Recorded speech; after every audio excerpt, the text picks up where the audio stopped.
Magandang hapon mga kabay. So meron po akong estimate ngayon mga kabay.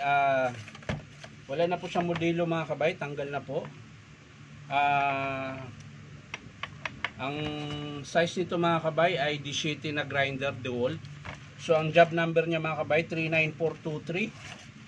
So ayan mga kabay. Titesting natin kung gumagana pa ba to. Wala na po siyang plug. Tsaka maiksi na po yung kanyang cord. Ayan. Pero susubukan pa rin natin isaksak mga kabay. Kahit wala siyang plug. Titingnan lang natin kung gumagana. Mas madali kasing mag-estimate mga kabay kapag gumagana. Hindi mo na kailangang i-trace kung bakit ay gumana. Ayan. So ayan, tulad niyan mga kabay. So wala po siyang power mga kabay. Ayan. So titingnan natin yung una kaagad mga kabay, yung carbon. Tingnan natin kung may laman.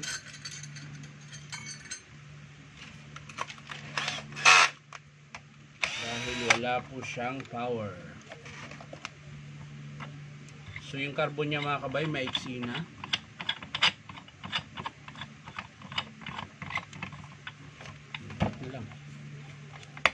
Yun. Tingnan natin sa kabila. Ayan, maiksi na po. Ayun lang.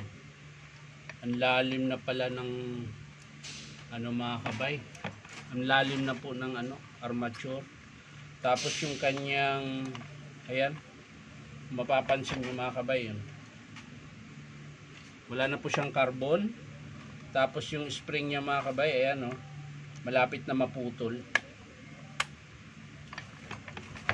So magpapalit din tayo nitong spring na to mga kabay. Yun sa kabila putol na talaga. Maiksi na po sa kabila mga kabay.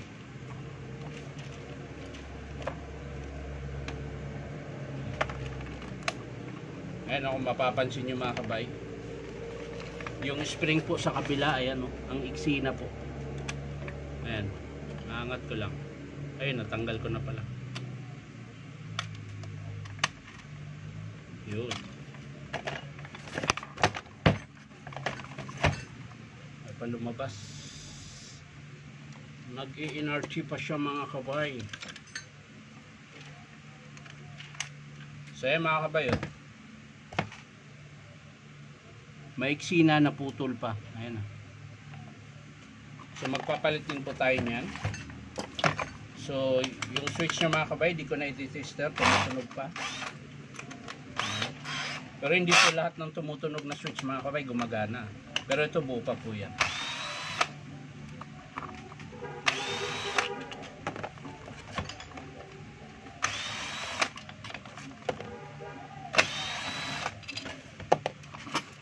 So ayan mga kabay mapapansin nyo, ayan, sobrang lalim na po ng armature nya. Ayan, nakayod na po. Tanggal lang nga po yung ibang tanso. Ayan. So magpapalit po tayo nyan. Tapos alog yung brass, field coil. Pero higpitan lang natin yan. Pag di kaya sa higpit mga kabay, sasapin na natin yung field coil para sumikip siya, hindi siya alog. So check lang natin yung tigas. I-check lang natin yung gear pinion kung okay pa.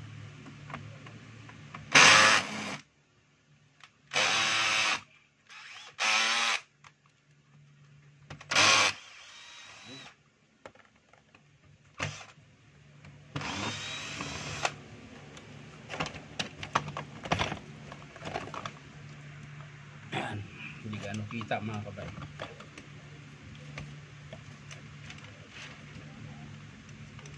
So ayan mga kabay, sa mga gusto magpa-repair po, punta lang po kayo dito sa Powerman Hardware, 530 T. Alonso, Santa Cruz, Manila. Ayan.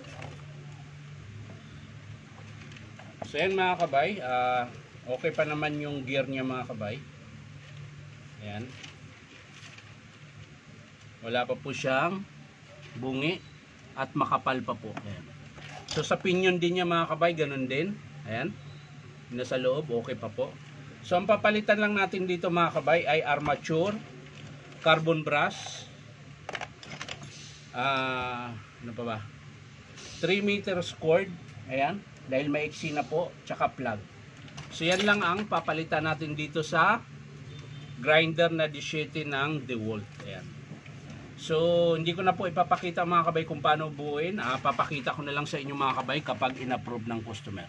So ulitin ko mga kabay, ang estimate natin sa 17 na grinder ng DeWalt ay armature, ayan, carbon brass, at yung 3 meters na cord nya tsaka plug.